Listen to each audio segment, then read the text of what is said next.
नमस्कार दोस्तों, आपका स्वागत है। आज हम बात करेंगे कि आत्मा अपने जीवन का जो समीक्षा होती है उसको किस तरीके से करती है। जीवन की समीक्षा करना, उसको मतलब उसका समीक्षण करना या फिर पृथक्करण करना या फिर विश्लेषण करना, ऐसी बातें हम बहुत बार सुनते हैं या फिर पढ़ते हैं। लेकिन आखिर इसको किस तरीके से किया जाता है, इसके बारे में मुझे जब तक जो भी जानकारी मिली है वो मैं आपके सामने रखने की कोशिश करता हूँ। सबसे पहले जीवन समीक्षा करना, ये जो बात है हर एक आत्मा के लिए बहुत ही ज़्यादा महत्वपूर्ण होती है। जैसे पृथ्वी का जीवन उसका ख़त्म हो जाएगा, उसके बाद ज़्यादातर जो आत्माएं होती है वो अपने जीवन की समीक्षाएं करती है। तो इसमें इनकी मतलब मदद भी बहुत सारी आत्माएं करती है। तो आखिर वो किस तरीके से चीज़ें होती है दोस्तों, सबसे पहले ये देखा गया है कि जब पृथ्वी का जीवन आत्मा का ख़त्म हो जाता है तब तुरंत मतलब एकदम तुरंत ही वो जब उस दुनिया में चली जाती है, तब ये देखा गया है कि जो बड़ी आत्माएँ होती है उनका एक बड़ा हॉल होता है और उसके सामने उस आत्मा को मतलब रखा जाता है और उसको मतलब बहुत ही अच्छे से उसको पूछा जाते हैं कुछ सवाल, और वो भी अच्छे से उसका जवाब देती है। एक पृथ्वी पर इंटरव्यू वगैरह जैसे होता है, बड़ी कंपनी में किसी को नौकरी चाहिए तो 2-3 लोग मिलकर उसका इंटरव्यू लेते हैं और उसको कुछ सवाल पूछते हैं। तो ये जो इंटरव्यू होता है वैसे ही जीवन की समीक्षा वहाँ पर होती है क्या? तो वैसे नहीं होती दोस्तों, क्योंकि उस इंटरव्यू में उल्टे सीधे सवाल पूछे जाएंगे, लेकिन समीक्षा में आपको कोई भी डांटेगा नहीं। समीक्षा में बस नॉर्मल सवाल होंगे। जैसे मैं आपको छोटी सी बात बोलूँ तो कोई नया इंसान हमारे पड़ोस में रहने आता है तो उसको वो मतलब हम उसको कुछ सवाल पूछते हैं कि आप कहाँ से आए हो, पहले कहाँ पे पहले रहते थे वहाँ पे मतलब कैसे था, मतलब ऐसी नॉर्मल जो चीज़ें होती है वैसे ही, उससे ज़्यादा यहाँ पर कुछ नहीं होता। कोई आपको उल्टे सीधे वहाँ पे सवाल किसी को पूछता नहीं है। क्योंकि मैं सच बोलूँ ना, वो इसलिए भी नहीं पूछते क्योंकि हमसे ज़्यादा वो हमको जानते हैं, सच बोलूँ तो, क्योंकि वो इतने लेवल के ऊपर की आत्माएँ होती है। तो वो समीक्षाएँ करेंगे कि तुमने अपने जीवन में क्या अच्छा किया, क्या बुरा किया। जो चीज़ें उनको ज़रा भी अच्छी नहीं लगती उसको भी बहुत ही प्यार से, जैसे मैंने आपको पहले भी उदाहरण किया था कि एकदम प्यारा जो शिक्षक होगा या फिर माँ अपने बच्चे को एकदम प्यार से जिस तरीके से पढ़ाएगी, वैसे हम हमको समझाने की कोशिश करेंगे उस आत्मा को। उसके बाद दोस्तों वो मतलब आगे की बातें कहेंगे कि अभी तुम्हें आगे क्या करना है, अभी तुम आत्मलोक पे अपने घर पे जाओ और वहाँ पे तुम्हें मतलब आगे क्या कर सकते हो, उचित समय आने पर तुम्हें फिर से जन्म लेना पड़ेगा। तो ये चीज़ें होती है। उसके बाद दोस्तों इन सारी चीज़ों में एक सबसे बड़ी मतलब एक व्यक्ति या फिर एक आत्मा उसमें मतलब इंक्लूड होती है, वो है हमारी मार्गदर्शक आत्मा। हमारी जो मार्गदर्शक आत्मा होती है वो यहाँ पर इसलिए महत्वपूर्ण होती है क्योंकि हमारे जीवन का जो भी स्ट्रक्चर हमने रखा था, जो भी मतलब ब्लूप्रिंट है उसको हम जैसे कहते हैं, वो सारी चीज़ें जो होती है उसमें सबसे ज़्यादा कार्यभाग जो होता है वो हमारी मार्गदर्शक आत्मा का होता है। इसलिए वो भी बहुत बार हमारे साथ वहाँ पर होती है। हम जब मतलब इस समीक्षा में जब आगे बढ़ रहते होते हैं तब उस हॉल में कहीं ना कहीं हमारी मार्गदर्शक आत्मा भी होती है।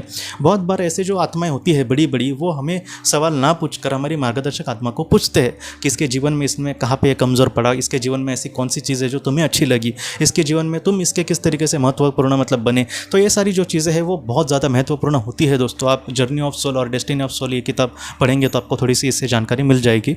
तो इस तरीके से चीज़ें होती है। ये एक बात हो गई दोस्तों कि जहाँ पर बड़ी आत्मा है उस आत्मा को मतलब बहुत सारी महत्वपूर्ण बातें कहेंगे। और दूसरा कुछ इस तरीके से भी कुछ आत्माओं की समीक्षा होती है कि जहाँ पर बड़ी आत्माएं नहीं, लेकिन जो मार्गदर्शक आत्मा होती है वो उनको एक अलग जगह पे लेकर जाएगी और वो उनको बहुत ही अच्छे से कुछ समझाने की कोशिश करेगी। तो इस तरीके से जीवन समीक्षा चलती है। ये दूसरी मतलब बात हो गई।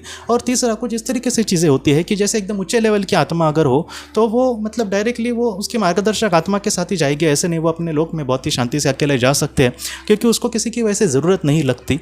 और उसके बाद क्या होगा दोस्तों कि वो खुद के जीवन की समीक्षा खुद ही करती है। और कोई मध्यम स्तर की भी आत्मा होगी तो आत्मलोक में उसका जो घर होगा वहाँ पे जाने के बाद वो खुद के जीवन की समीक्षा बहुत ही अच्छे से खुद कर सकती है, क्योंकि हम एक इंसान हैं, हमें अच्छा अच्छे और बुरे चीज़ें सीखनी पड़ती है। लेकिन आत्मा जो है वो धीरे धीरे अपने मतलब सफ़र में जैसे आगे बढ़ेगी सारी चीज़ें वो उसको मतलब खुद ही वो सारी चीज़ें जानती है। मतलब मैं आपको सच कहूँ तो मध्यम स्तर की आत्मा और उच्च स्तर की जो आत्मा होगी वो उसको अच्छे बुरे की चीज़ों की मतलब कोई भी समझ जानने की ज़रूरत नहीं होती, वो सारी चीज़ें अच्छे से जानती है।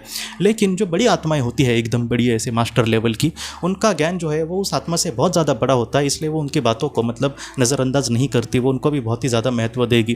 तो इस तरीके से आत्मा का जो आत्मलोक का सफ़र है वो चलता रहता है।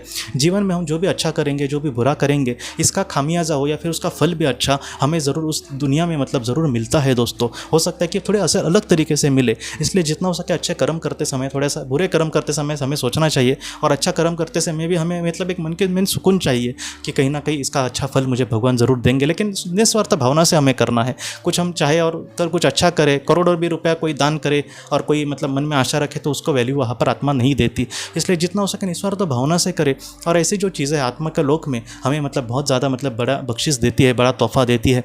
और आत्मा जो होती है वो इस तरीके से समीक्षा करेगी और बाद में दोस्तों उसके जीवन में जो भी चीज़ें अधूरी रही है जो चीज़ें उसको सुनना मतलब सीखना महत्वपूर्ण है, ऐसे जीवन को लेकर उसके मार्गदर्शक आत्मा की मदद से वो अगले जीवन की तैयारी करती है और फिर से पृथ्वी पर आती है। तो इस तरीके से आत्माएं जो होती है उसकी समीक्षा करेगी, इसमें उसकी मार्गदर्शक आत्मा जो है वो बहुत बड़ा रोल निभाएगी। बाद में जो बड़ी उच्च बली आत्माएं होती है वो भी उस आत्मा की बहुत बार ऐसे मदद करते हैं दोस्तों। तो इस तरीके से आत्मालोक में आत्मा के जीवन का जो परीक्षण है, उसका जो विश्लेषण है वो होता है दोस्तों। तो दोस्तों हम अपने अगले वीडियो में मिलते हैं। आप अपने परिवार का ख्याल रखना। आपका बहुत बहुत धन्यवाद।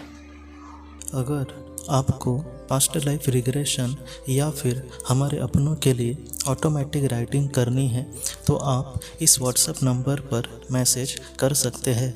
हम आपको किसी अच्छे थेरेपिस्ट के बारे में ज़रूर बताएंगे। आपका बहुत बहुत धन्यवाद।